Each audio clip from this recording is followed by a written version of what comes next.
Pensá en tu recuerdo más feliz con un joystick en la mano. Pensá en esa tarde lluviosa, con galletitas en la mesa, un mate cocido, un café con leche, una chocolatada.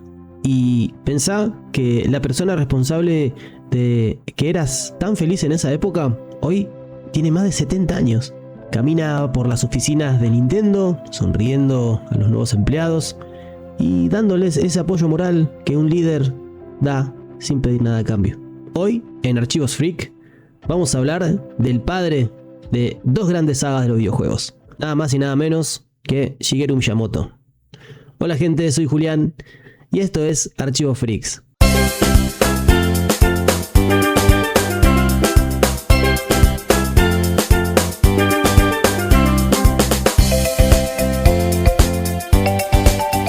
Para entender la magia de Miyamoto hay que entender que el tipo llegó a Nintendo en 1977 porque su papá era amigo del presidente de la empresa, Hiroshi Yamauchi. No entró por ser un genio de la informática, entró porque hacía juguetes de tela, colgadores de ropa infantiles y diseños locos. Era un artista conceptual en una época en donde los videojuegos eran pantallas negras con cuadrados verdes flotando. En ese momento Nintendo se estaba fundiendo en el mercado norteamericano. Tenían miles de muebles de un juego fracasado llamado Radar Scope, juntando polvo en un depósito. Yamauchi, desesperado, miró al joven Miyamoto y le dijo: "Hace algo con esto". Shigeru, en vez de pensar en matemática o en algoritmos, pensó en una historia. Pensó en King Kong, en Popeye, en un carpintero saltarín y en un gorila que tiraba barriles. Miyamoto no creó un juego, creó un lenguaje. Creó a Donkey Kong en 1981, salvó a Nintendo de la quiebra y, sin darse cuenta, reseteó la cultura pop. Pero eso fue solamente el prólogo. ¿Quién iba a decir que la adición de un joven Miyamoto no solo iba a salvar a la empresa de la quiebra, sino también iba a ser el responsable de crear a las dos franquicias más queridas de Nintendo?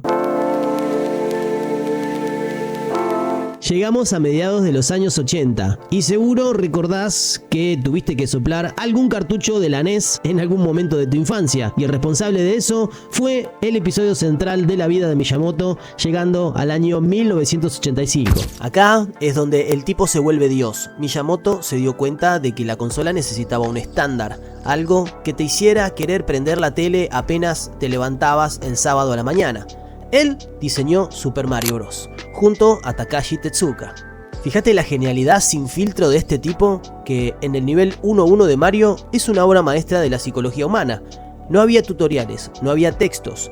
Empezabas a la izquierda, la pantalla obligaba a ir a la derecha. Aparecía un hongo con cara de enojado.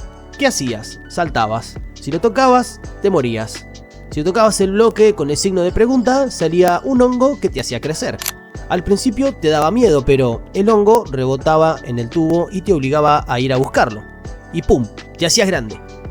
En 30 segundos, Miyamoto te enseñó las reglas del juego sin decirte una sola palabra.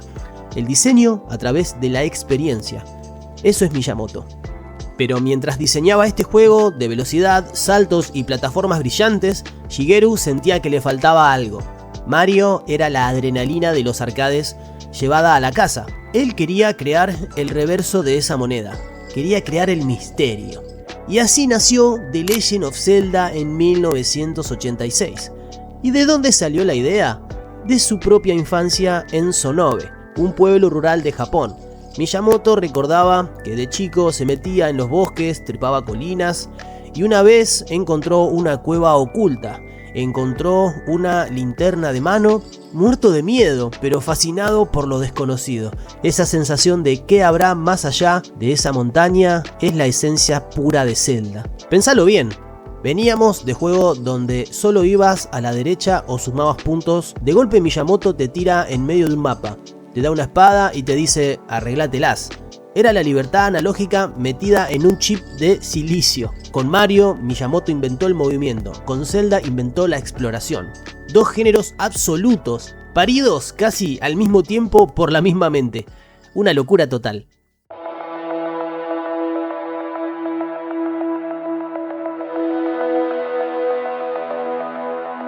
A medida que Nintendo crecía, Miyamoto pasó de ser diseñador que dibujaba en papel cuadriculado a ser el supervisor, el mentor, el tipo que entraba a las salas de desarrollo a dar una vuelta a la mesa. Una famosa costumbre suya donde te cambiaba el juego a último momento si sentía que no era divertido. A principios de 1990, con la Super Nintendo en la calle, llegó un desafío gigante, el 3D. Las consolas todavía no estaban preparadas para los polígonos, pero unos desarrolladores ingleses llamados Argonaut Games llevaron un chip experimental a Japón, el chip Super FX. Miyamoto vio en el prototipo de una navecita hecha con 3 triángulos y vio el futuro. Se involucró de lleno en la creación de Star Fox en 1993. No solo ayudó a diseñar la jugabilidad de esta nave en un túnel tridimensional para que pareciera sacado de Star Wars, sino que le dieron el toque de identidad que le faltaba. ¿Por qué los pilotos son animales? Porque Miyamoto era fan de los mitos japoneses de los zorros sagrados, Inari, y de los animales de la granja. Fox, Falco, Peppy y Sleepy nacieron de los garabatos de Shigeru Miyamoto buscando darle corazón a un puñado de polígonos fríos. Pero su huella está en todos lados. ¿Te acordás de F0? Bueno, Miyamoto también estuvo ahí, empujando el famoso Mode 7 para que se sintiera la velocidad táctil en tu pantalla de tubo. ¿Te acordás de Yoshi's Island? Bueno, cuando los ejecutivos de Nintendo le exigieron que el juego tuviera gráficos generados por computadora en 3D como Donkey Kong Country, Miyamoto se le plantó y les dijo no. Hizo que el juego pareciera dibujado con crayones, un estilo artístico atemporal que hoy sigue siendo hermoso. El tipo defendía la artesanía por encima de la moda tecnológica. Y bien, yo creo que es una persona que ha enseñado con el ejemplo. Así como te enseñaba las mecánicas sin decirte una palabra, el tipo enseñaba con sus actos después los resultados de sus ideas y funcionaban.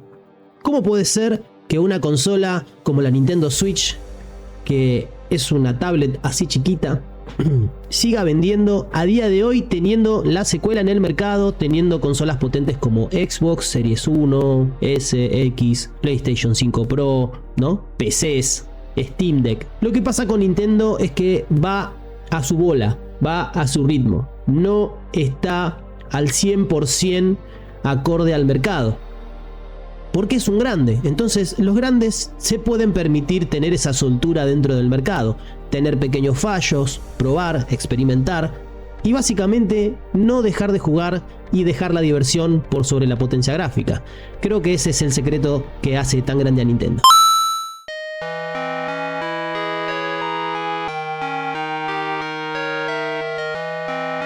Si tuviera que elegir un momento en donde Miyamoto estuvo en su prime, para mí fue el año 1996.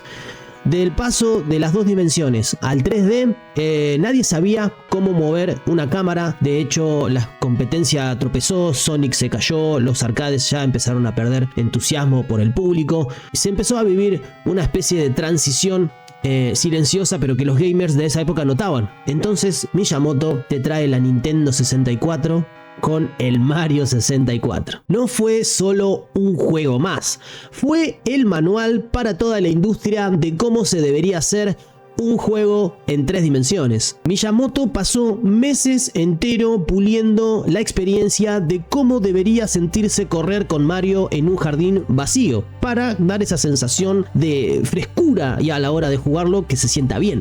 Imagínate la locura que tenía el japonés este que dijo: si no es divertido mover a Mario simplemente en un entorno, no sirve como juego. Inventó el sistema analógico que vemos en la Nintendo 64 para que se sintiera esa fluidez a la hora de mover al personaje de Mario en un entorno totalmente en 3D. Pasamos de tocar botones a tocar una palanca en el joystick para poder tener esa sensación de libertad absoluta que solo Mario 64 podía brindar en esas épocas. Y agárrense de la silla porque 2 años después repite la hazaña con The Legend of Zelda Ocarina of Time. Sí, gente, el padre de Link, que hoy vamos a poder disfrutar un remake con todas las de la ley en este año 2026. Que de hecho tengo un video hablando de eso, así que si quieren saber más sobre el tema, ahí tienen mi contenido en el canal.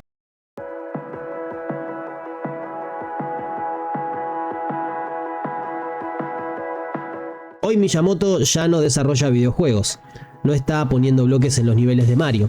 Está poniendo ideas creativas en los parques de atracciones de la compañía. También está involucrado con el tema del cine y es el embajador de la alegría de la empresa Nintendo. A veces nos olvidamos de que detrás de las corporaciones y los algoritmos fríos de los videojuegos existen vidas llenas de magia como la de Shigeru Miyamoto. Con más de 70 años, el tipo sigue siendo un ejemplo no solamente de vida, también para la industria del videojuego y un artista conceptual de, creo, no va a haber otro similar, ojalá que sí, porque digamos, la industria depende de gente como él. Pero cuando ya no esté, se va a sentir el vacío de una persona como él en la industria y seguramente para sus allegados y familiares, obviamente, ¿no? Así que nada, este es un pequeño homenaje que quise hacer desde acá, contándote un poco la historia, mínimo, de cómo llegó, qué hizo importante, qué aportó a la industria y qué nos regaló, porque si vamos al caso, si pensás en los recuerdos más tempranos de tu juventud con los videojuegos, seguramente está Mario.